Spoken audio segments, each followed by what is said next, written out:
it's Laura.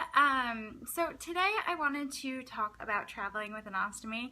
Sorry for the weird camera angle and the weird background. I am traveling for work, and I thought what better time to talk about how I travel with an ostomy 2 weeks out of every month than when I'm actually on a trip. So I've gotten a lot of questions so far as traveling goes, and I kind of like to break it down into 2 or 3 different steps. So I like to talk about, first of all, what to pack. I like to talk about what to do when you actually get to the airport, and then 3, how to get through security. And then I guess more like 4, added bonus, what to do when you're on the plane.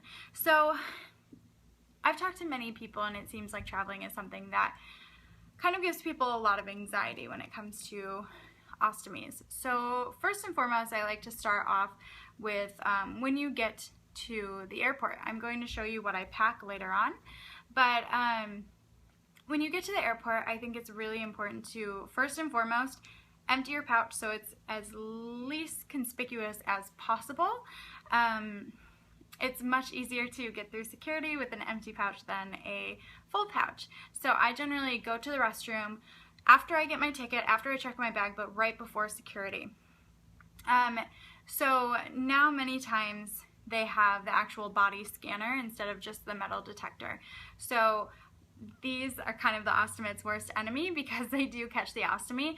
I've found a way to kind of get caught 50% of the time, and that's just that I wear really, really loose fit shirts when I'm there, and I wear something like Spanx or a tank top or something like that, and I make sure once again that it's really, really flat to my body.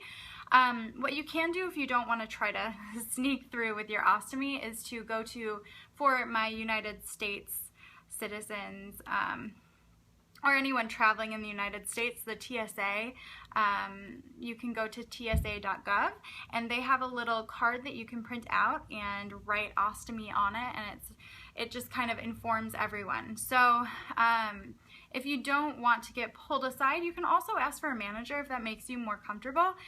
Generally what I do, I like to just kind of chance it, and if it does catch the pouch, what you'll do is you'll just look back, and the screen will show a little kind of like green or red box right wherever your ostomy is. And so I always immediately just look at the TSA agent, and I'm just like, I have an ostomy. And usually they're surprised because they're like, oh, I thought only people who are older have ostomies. That's a lot of the time what I get. And some people don't know what it is. The TSA is supposed to be educated on what ostomies are, but sometimes they've been there a long time and they haven't gone through training, and they forget because not a lot of, they don't utilize the information every day, so they forget it. So I quickly discuss what it is, and generally what they make me do is just slip my hand under my shirt. Sometimes they have me pat over, depending on the person. Sometimes slip your hand under, pat your pouch, and then they take a little cloth and they swipe it on your hands. They put it in a little machine to make sure that you don't have anything explosive-wise on your hands, and as long as you don't, you're okay to go through. You can request a private screening if you'd like, but generally you can just put your hand right under your shirt and it will be fine, and I don't think that anyone really is knowing what they're doing to me. One time I did have a TSA agent have me lift my shirt up, and I'm not embarrassed about that. This is something that I'm so used to by now, but I can imagine how if someone just newly had their ostomy, or if they are still shy about talking about it, that this could be something really mortifying. So I made sure that the TSA agent knew that that was not okay.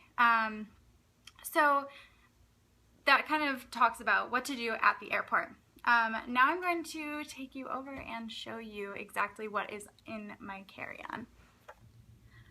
Okay, so this is kind of my spread. I'll take you through everything one by one. Sorry, it's not the prettiest, but this is actually how I pack it and travel, so I just figured I'd give you as genuine of a video as I could.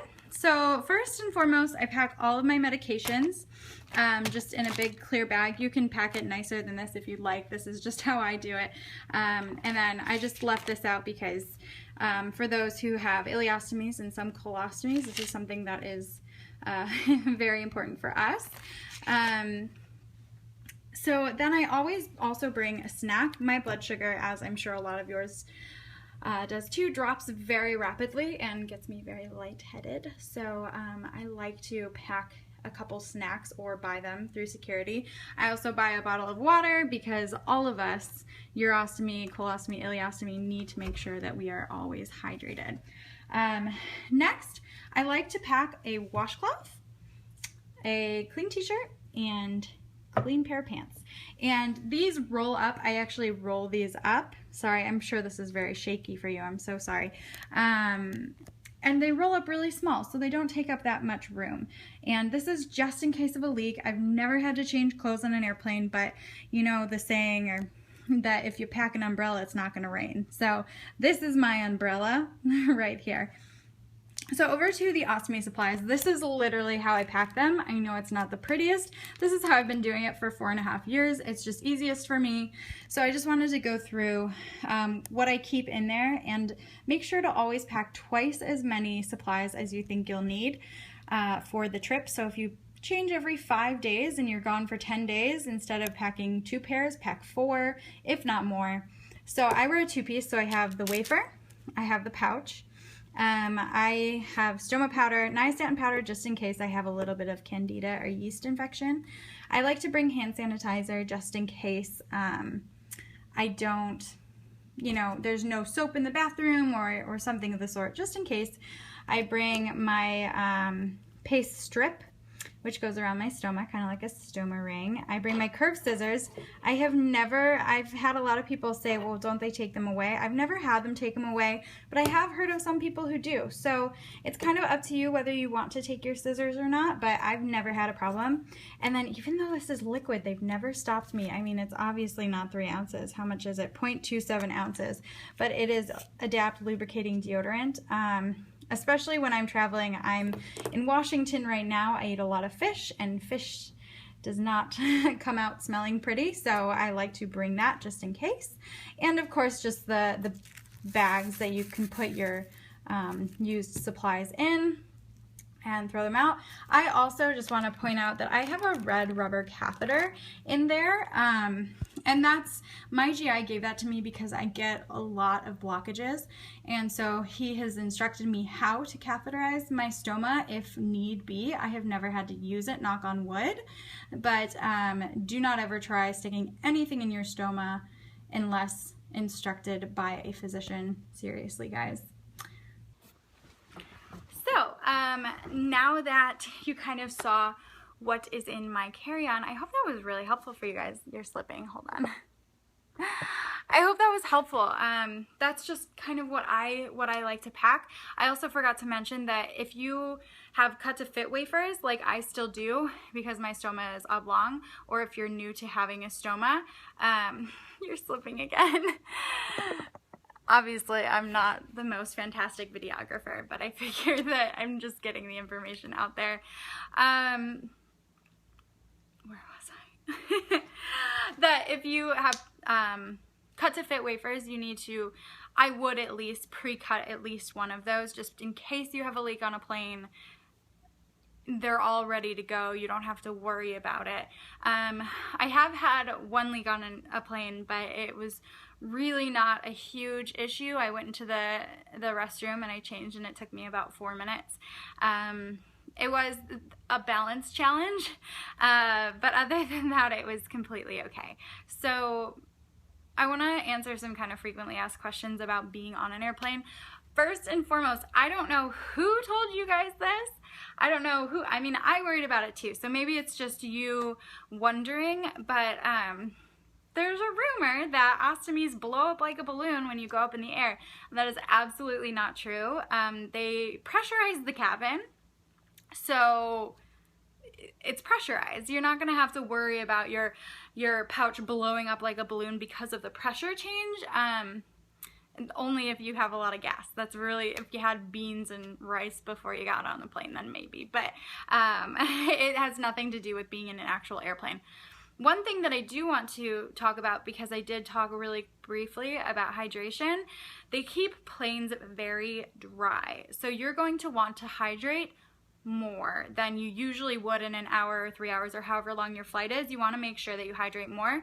And if they give you the little glasses of water, just say, excuse me, I have a dehydration issue. Can I have the whole can of water or bottle of water, depending on the airline? And I've never had a problem with that. Another thing I like to tell people is if they're worried about not being able to go to the bathroom because the fasten seatbelt sign is on, what I like to do, I don't do it anymore, but I used to, is I would make friends with the flight attendants. So I would go up before we even took off. I'd ring my little flight attendant bell, and she'd come over, or he would come over and say, I would just say, hey, I just want to let you know, you don't even have to tell them if you have an ostomy or not, but I do. But you could just say, I have an intestinal bug, or whatever you want to say. You don't have to give it all, but I say, I have an ostomy. That just means I need to go to the restroom, and when I do, I need to go now. So even though a seatbelt sign is on, I may have to go. And generally they'll say, okay, I'm not allowed to tell you that you can go, but I won't look, is essentially what they say. And so I've never had an issue with getting up while there's turbulence and the seatbelt sign is on. I'll still go to the restroom. Just make friends with the flight attendants. They are there to help you. They're there to make you more comfortable. And then another thing that I would suggest is just to pre-board with disability. I don't like calling ostomies disabilities. I thoroughly believe it is not a disability, but it's really great to have an aisle seat. If you are on Southwest where you can't book your own seat, having an aisle seat is something that I always try to do. Either purchase an aisle seat or pre-board, because I have to empty my pouch every couple hours, and if it's a long flight, I may have to ask the people who are sitting in the aisle to get up 2, 3, 4 times depending. And so I want to make sure that I'm the most comfortable I am, and that the people sitting in my row are also comfortable. And I feel uncomfortable when I have to ask someone to get up repeatedly, so that's just something to consider as well. I think that's kind of all of the tips. This is a little longer than I wanted it to be, but please post below. I'm not great about commenting back, but I'm really trying to just at least ramp up these videos a little bit more, because you guys fuel the passion behind all of this, and although I do it for work, I'm never ever going to want you to feel like I've forgotten you. So I'm just so grateful. Thank you for those of you who commented on my last video. I really appreciate it. You're all just lovely people, and I hope that you are happy and healthy. And please comment below if you have any other topics you'd like me to do. Now I'm trying to kind of get back in the swing of things, so hopefully it won't be 3 years or however long it was, a year, I don't remember, but before you see me again. So please comment below, and I'll talk to you guys later. Bye.